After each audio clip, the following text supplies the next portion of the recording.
Bien, nous allons démarrer. Donc, bonjour à toutes et tous, je suis Pierre Sens de la société Keonis, donc distributeur de solutions logicielles éditées par Dassault Systèmes, et je suis en charge de développer l'activité autour de la simulation. J'aurai le plaisir de co-présenter ce webinaire avec Serge Babcam, directeur de PAC3, donc société spécialisée dans le service pour le packaging. Et donc ce webinaire, dont le thème sera autour de l'utilisation de la simulation pour donc optimiser la conception d'emballage. Donc avant de rentrer dans le vif du sujet, quelques informations autour des webinaires que nous organisons. Donc nous organisons, petit rappel pour ceux qui savent déjà, 2 webinaires par mois. Donc tous les mardis de 11h30 à midi, bon, exception faite aujourd'hui où on a démarré un petit peu plus tôt, sur les thèmes donc, de la simulation, de la conception et de l'ingénierie système. Pour plus d'informations à ce sujet, vous pourrez retrouver toutes les informations dédiées à la simulation chez nous, chez Keonis, sur notre site internet, keonis.com/simulation. Des informations sur l'ensemble des produits Dassault Systèmes du monde de la simulation, des articles techniques, des tutoriaux, et également l'ensemble des webinaires déjà présentés en replay et le planning des prochains thèmes qui auront lieu. Donc, concernant le webinaire d'aujourd'hui, pour l'agenda, nous verrons tout d'abord le contexte et challenge autour du domaine de l'emballage du packaging. Pourquoi la simulation, justement appliquée au domaine du packaging? Quelques exemples d'applications à ce domaine. Et enfin, des expériences de mise en œuvre et comment nous pourrions vous accompagner justement à déployer, mettre en œuvre ce type de solution. Enfin, nous finirons par une partie de questions-réponses. Tous les micros sont coupés et resteront jusqu'à la fin. Nous profiterons de ce moment pour justement échanger. Vous pourrez poser vos questions à l'écrit à travers l'interface du GoToWebinar. Donc, tout d'abord, pour commencer autour de l'importance du packaging dans la conception produit, aujourd'hui, tout simplement, le packaging est la première chose que le client voit par rapport à un produit. Le packaging met tout simplement aussi la marque entre les mains du client comme personne d'autre. C'est vraiment ce qui va donner tout de suite peut-être une mauvaise impression ou une très bonne impression justement par rapport au produit. Et les clients vont trouver dessus notamment toutes les informations essentielles au niveau des ingrédients, valeurs nutritionnelles, stockage, durée de conservation. Donc finalement, la conception de ces emballages devrait être la première initiative du marketing et non pas la dernière, puisque c'est vraiment réel, c'est tangible. Du coup, les challenges aujourd'hui, le packaging, l'emballage est devenu central dans la définition d'un produit, central par rapport à différents métiers qui vont graviter et impacter la définition de ces emballages, que ce soit au niveau de la vente, du légal, du développement, de la R&D, des achats, du marketing. Et du coup, la conception de ces emballages fait face à des challenges vraiment de respect de réglementation au niveau local ou international, dans le but de se diversifier notamment sur des nouveaux marchés, des objectifs, des challenges de lancer toujours les produits plus rapidement, plus vite sur ces marchés, tout en suivant les tendances des consommateurs. Donc, finalement, en quoi la simulation peut aider justement à répondre à ces problématiques? Donc tout d'abord, définissons un peu qu'est-ce qu'est la simulation. La simulation réaliste, c'est tout d'abord une simulation qui est physiquement réaliste et représentant la vie de nombreuses manières. Alors bien sûr, on va parler des différentes physiques, donc ça va être principalement mécanique dans la partie packaging, mais pas que, ça peut être également thermique, fluidique, thermodynamique. Et finalement, en quoi la simulation peut aider? Qu'est-ce qu'elle peut me dire? Elle va permettre, déjà au niveau de la performance, de me dire est-ce que ma conception, mon design cassera après une chute d'1 mètre, de 2 mètres, 3 mètres? Est-ce qu'il fuira? Comment se comportera mon design en dehors de son spectre d'usage? Pourra-t-il être amélioré et comment? Combien de temps va-t-il durer et comment le faire durer plus? C'est tout l'intérêt. Est-ce que ma conception est sûre? Est-ce qu'elle se passera les tests de certification? Et derrière, comment optimiser les coûts, comment faire plus léger sans sacrifier la performance? Est-ce que mon design sera toujours bon avec des matériaux moins chers? Peut-on assurer des coûts de garantie et de retour plus bas? Donc voilà tout ce à quoi veut essayer de répondre la simulation. puisque, en résumé, trouver le design parfait d'emballage est plutôt finalement un problème d'optimisation où l'on doit trouver l'équilibre entre toutes ces exigences que l'on a vu un peu au-dessus, souvent contradictoires, voire incompatibles. Et la simulation devient en fait le support d'optimisation pour le triptyque classique, coût, qualité, temps, délai, pour toutes les parties qui concernent le produit sur sa conception, production et utilisation. Donc, au final, qu'est-ce que l'on y gagne vraiment à utiliser la simulation? Déjà, de réduire les temps de test, puisque jusqu'à présent, on teste nos produits physiquement. On va confronter ça finalement, on va essayer de réduire au maximum ces tests physiques par la simulation et des tests virtuels. Donc, c'est vrai qu'aujourd'hui, les tests physiques sont très coûteux, notamment dans la fabrication de prototypes, les moules, matériaux. On va solliciter des laboratoires, des équipements d'essai et mobiliser de nombreuses ressources humaines. À côté de ça, finalement, la simulation, un coût logiciel, il va y avoir un coût logiciel avec les outils de conception, de simulation, d'expertise, et qui vont finalement être bien moindres que les moyens associés des tests physiques et mobiliser moins de ressources puisqu'on est au niveau du bureau. Et les temps associés sont aussi bien moindres. La constante de temps, on parle de semaines ou mois pour tout ce qui est mise au point et tests physiques. On parle en heures et jours côté simulation. Au niveau des prérequis, les moyens d'essai, il faut aussi les préparer, y accéder aux équipements spéciaux et puis on est limité à certains moments, à des heures spécifiques. Finalement, la simulation, on peut le faire depuis n'importe quel bureau, seulement besoin de son ordinateur et du logiciel associé, et on peut réaliser des calculs 24 heures sur 24, 7 jours sur 7 et toute l'année. Et la différence aussi, c'est que les tests physiques vont me dire si j'ai passé le test ou pas, mais jamais pourquoi, tandis que la simulation, non seulement va me dire si j'ai passé le scénario envisagé, mais va me permettre aussi de savoir finalement qu'est-ce qui s'est passé. Enfin, qu'est-ce qu'on y gagne concrètement à utiliser la simulation? C'est tout simplement non seulement réduire les tests, mais réduire les temps de mise sur le marché des produits. À travers la qualification virtuelle de nouveaux designs d'emballage, on l'a vu à travers la réduction de tests, mais à travers la réduction des coûts de conception des matériaux, on va pouvoir optimiser l'utilisation de matériaux, on va réduire aussi tout simplement les itérations entre les équipes et les changements de dernière minute, on va pouvoir valider très en amont des choix de conception et éviter des redesigns de dernier moment qui sont forcément les plus coûteux. Et la simulation, on va pouvoir l'appliquer sur tout le cycle de vie de produit. Au niveau de sa performance usage, sur tout ce qui est chute, écrasement de produit, au niveau de sa stabilité, durée de vie, mais aussi sur la partie transport, pour l'enveloppage, le conditionnement, la palettisation, pour la partie vente, son positionnement sur des étagères, containers, et pour toute la partie manufacturing, production, sur les différents moyens, au niveau du convoyage, remplissage, soufflage, capsulage, étiquetage. Donc l'intérêt de la simulation, c'est vraiment aussi d'améliorer la collaboration, d'avoir une base, un support pour faire collaborer les différentes équipes de développement, ingénieurs, mais également marketing, designers.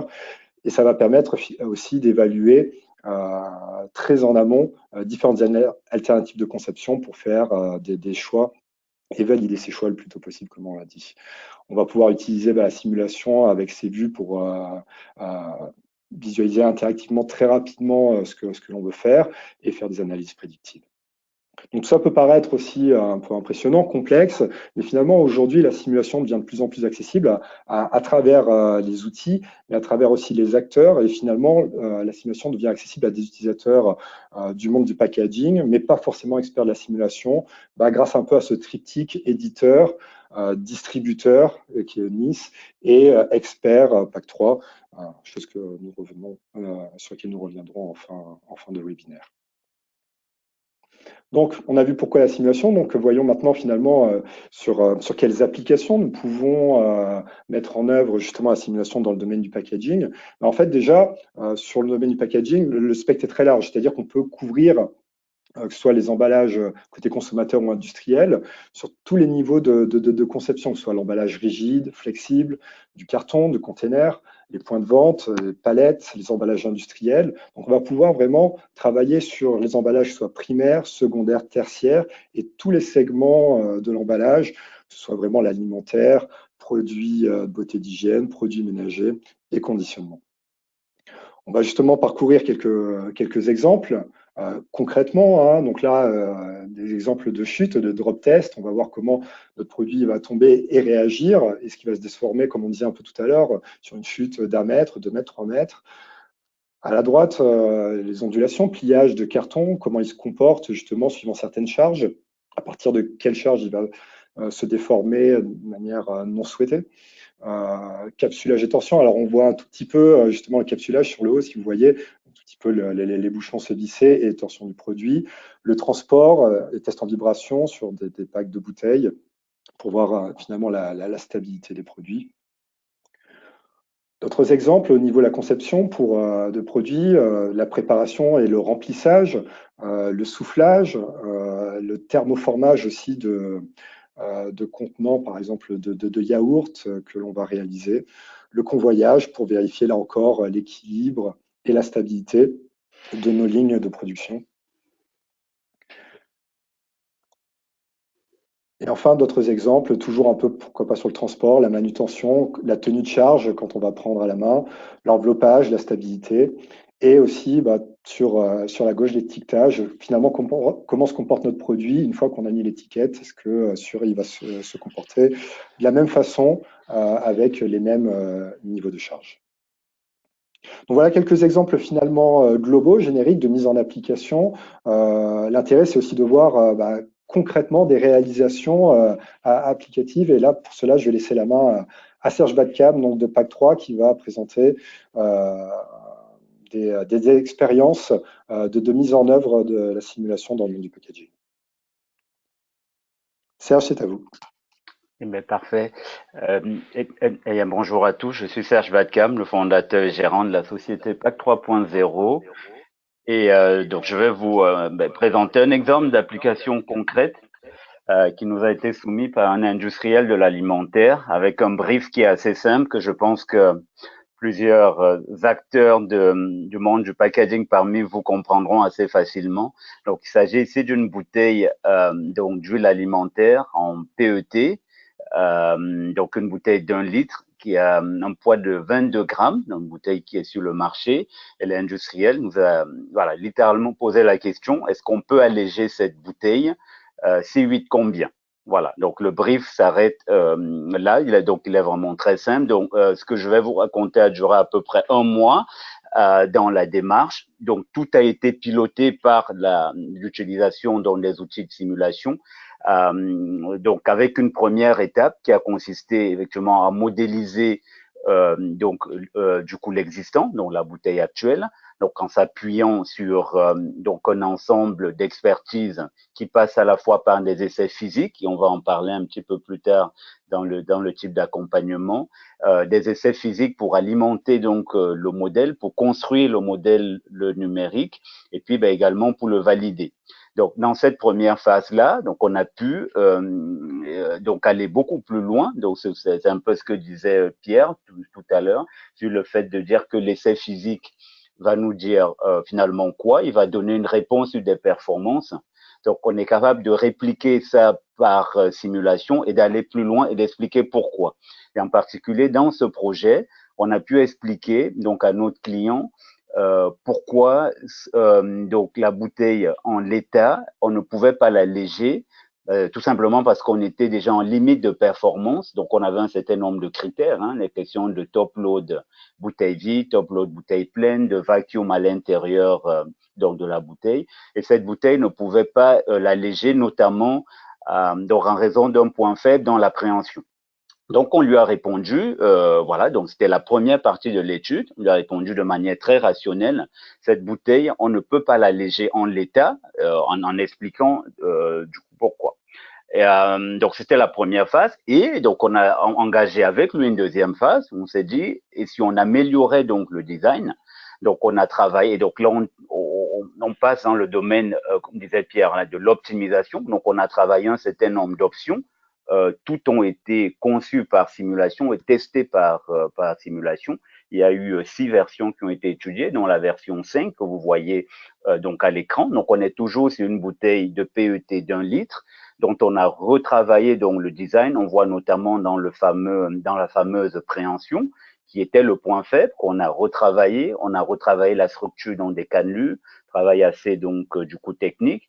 Et donc on a fait des simulations, donc en particulier sur le critère qui était le plus critique, qui était donc le top load à vide.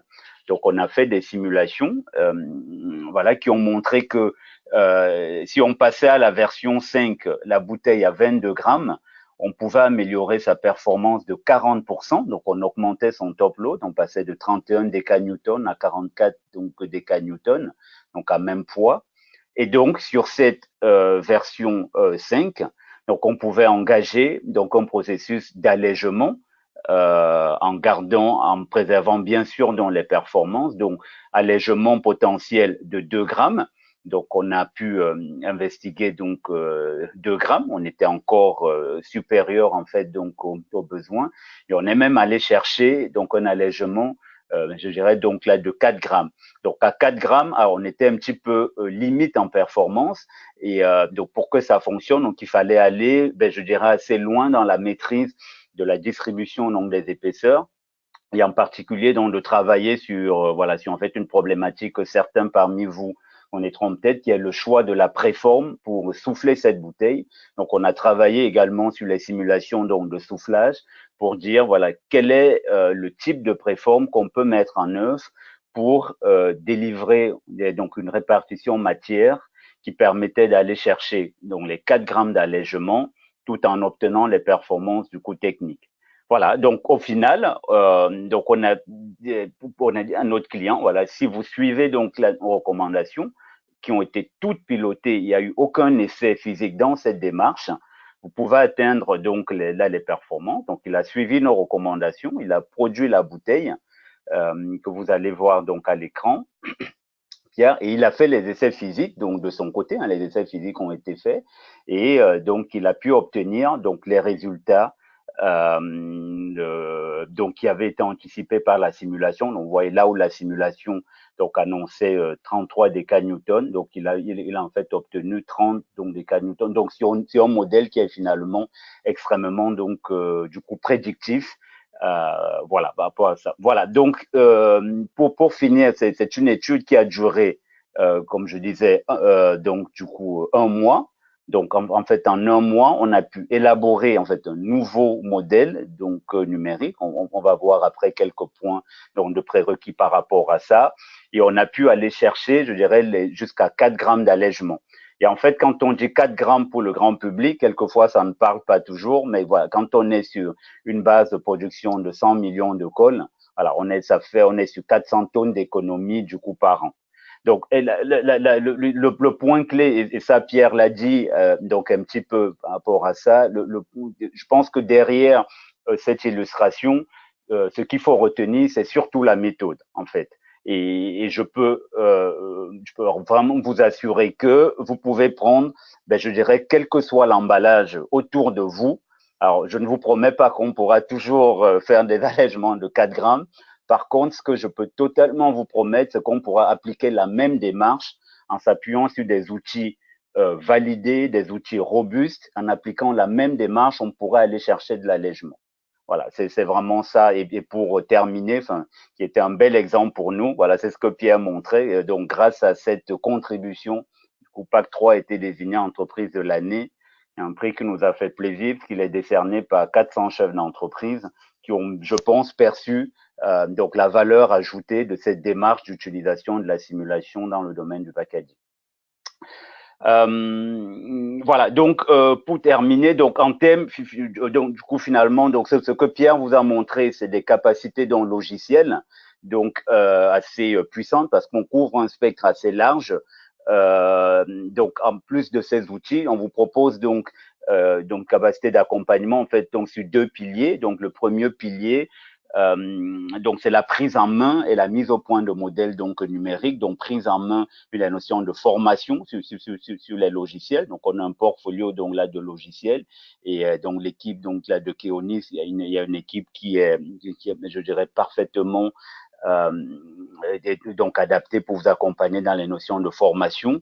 Un point important, c'est la notion d'essai physique, donc à façon. Ça, je dirais, c'est une vraie spécificité donc de PAC 3, de produire des essais physiques de qualité pour à la fois alimenter et puis valider les modèles et puis donc s'appuyer également dessus pour donc s'assurer que vos modèles soient bien calibrés. Donc on développe des lois de comportement en fait à façon qui sont implémentées dans Abacus pour la partie simulation notamment. Voilà, donc donc des solutions pour vous aider à prendre en main donc le logiciel et des solutions également pour vous aider à donc à faire soit en fait une première expérience, soit de faire avec vous, vous démontrer comment mettre en œuvre ces technologies pour des cas concrets et donc quelques illustrations la pierre sur le type d'accompagnement que l'on peut faire. Donc nous, c'est ce qu'on appelle dans notre typologie le simulation driven design, qui va couvrir à la fois les notions de test et amélioration donc de design. Et ici, on voit un exemple d'une bouteille en extrusion soufflage avec 4 designs testés par simulation. En début d'année, voilà, pour les gens qui connaissent peut-être là ce produit, un produit de la marque Andros qui s'appelle avec qui dit fruit, qui a été conçu et puis développé totalement dans cette démarche de simulation driven design. Naturellement, dans le domaine du packaging, je dirais que la réduction des coûts matières de CO2, c'est quelque chose qui est toujours extrêmement utile. On en a parlé, la notion de maîtrise de la qualité pour s'assurer qu'on passe les exigences de transport, finalement de conditionnement et puis de quelque part de cycle de vie. Et enfin, le dernier pilier pour lequel on a de plus en plus de demandes, c'est Pierre a démarré en disant que le packaging, c'est la première chose que le consommateur voit et c'est voilà, et je pense que c'est le dernier élément qu'il expérimente avant d'accéder en fait au produit. Et quelque part, ce packaging peut être une source de micro-stress. Et donc, nous, on a de plus en plus de demandes qui consistent à dire, est-ce qu'en amont, finalement, dans un processus de conception où on n'a pas encore de maquette physique, est-ce qu'on peut anticiper cette expérience consommateur? Voilà, donc on a aussi des solutions par rapport à ça. Et donc, on serait ravis finalement de vous présenter un petit peu plus en détail pour ceux qui ont des questions. Qu'est-ce qu'on peut faire? Comment on peut aller plus loin? Euh, voilà, ici vous voyez à l'écran quelques exemples d'emballages qui ont été donc tous les emballages que vous voyez à l'écran ont été d'une manière ou d'une autre impactés par la démarche donc de simulation. Donc, on n'aurait pas pu être avec le niveau de performance, de qualité ou de poids qu'elles ont sur le marché aujourd'hui, finalement, sans cette approche donc, de simulation qui est extrêmement concrète dans l'univers du packaging. Et j'en parle un petit peu de la part de quelqu'un qui ne vient pas du packaging. À la base, je suis ingénieur en fait en aéronautique.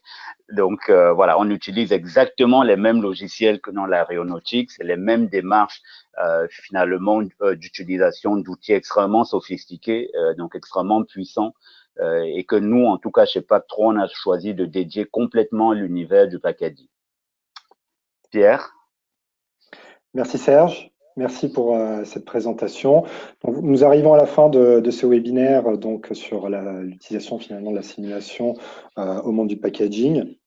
C'est le moment des questions-réponses, donc n'hésitez pas à écrire vos questions dans le petit espace dédié de l'interface GoToWebinar.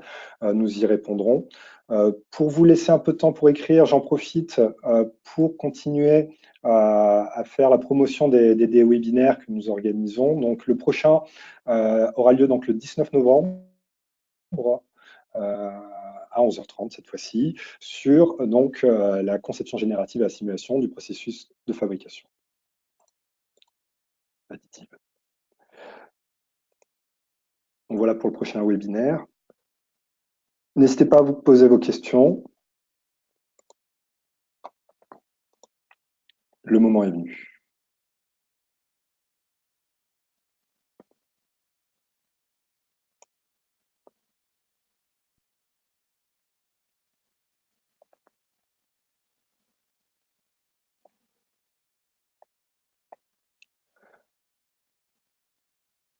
Alors, j'ai une question sur la maturité de ce type de solution dans le domaine du packaging. Donc, bien sûr, c'est plus récent et ça a été mis en application plus récemment. Mais c'est vrai que ce sont des solutions qui ont, comme l'a dit Serge, ont été déployées, utilisées dans le monde de l'automobile, de l'aéronautique, et on bénéficie des expériences de ces domaines pour le mettre en œuvre justement dans différentes industries et l'industrie du packaging.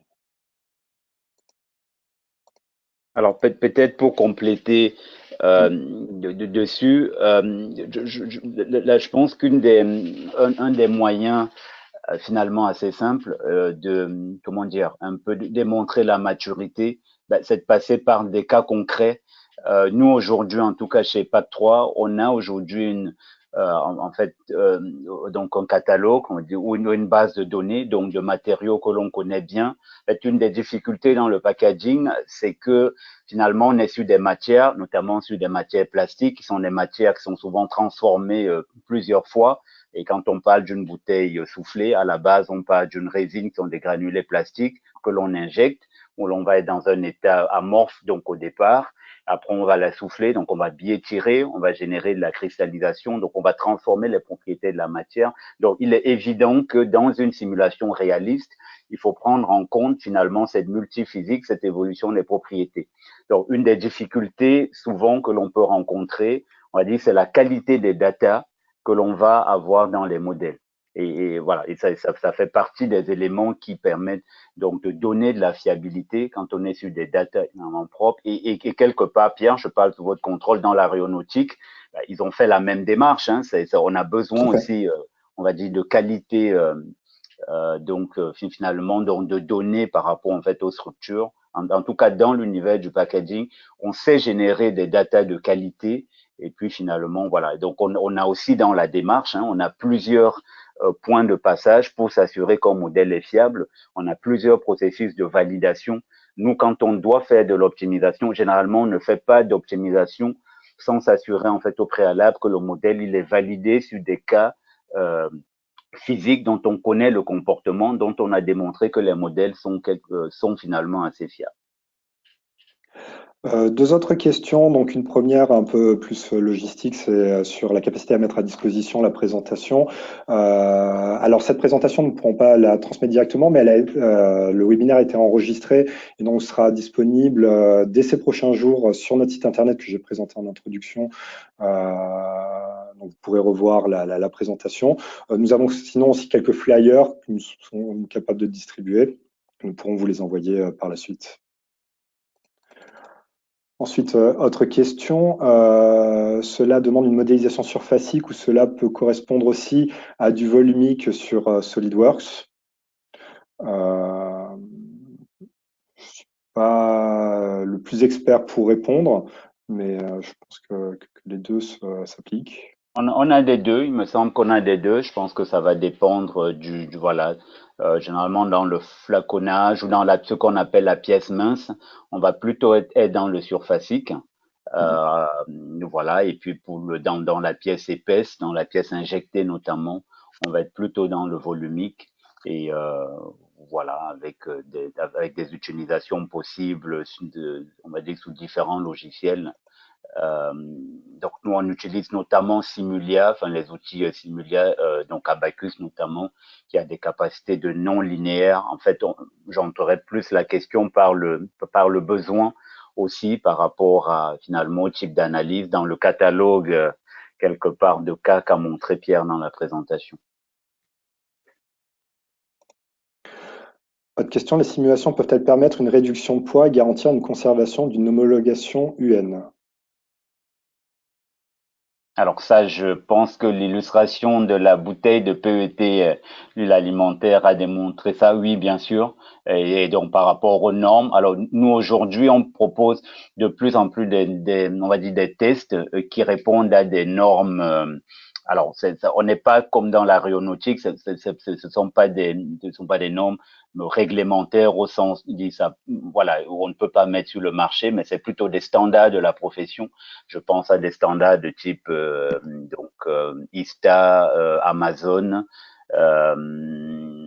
par exemple, on travaille de plus en plus sur la fameuse norme d'Amazon.com, en fait, pour des entreprises qui souhaitent commercialiser des produits sur Amazon. Aujourd'hui, Amazon demande de garantir le respect de la fameuse norme ISTA6 Amazon.com. Il y a également des normes de type ASTM qui sont de plus en plus utilisées. Voilà, donc on a un catalogue et puis le mieux, c'est pour ceux qui sont intéressés, je pense qu'on pourra avoir un échange en aparté sur le type de test qui répondent à des normes qu'on sait adresser aujourd'hui par simulation. Autre question, est-ce que cela demande également la plateforme 3D Expérience de Dassault Systèmes? Non, pas forcément. Donc, c'est ce qui était présenté très rapidement. On n'est pas rentré sur le détail des produits, mais aujourd'hui, grâce à Dassault Systèmes, on peut proposer cette double approche, soit les produits, des produits standalone comme Abacus de calcul d'éléments finis, EyeSight d'optimisation paramétrique. Il y a encore d'autres produits dans le portfolio de Dassault Systèmes dédiés à la simulation, plutôt orienté fluidique aussi, par exemple. Et il y a l'approche plateforme 3D Experience qui est plus récente, qui intègre justement les produits Dassault Systèmes. Mais tout dépend un peu de votre stratégie d'entreprise et des besoins. Et c'est des choses sur lesquelles on peut échanger avec vous pour savoir finalement. C'est un peu notre rôle de devoir de conseil de vous aider à choisir et vous diriger vers les bonnes solutions logicielles.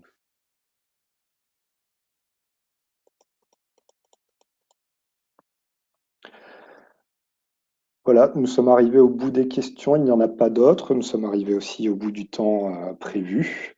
Je vous propose de conclure sur ça. Merci beaucoup Serge, merci pour votre intervention et votre expertise sur le sujet.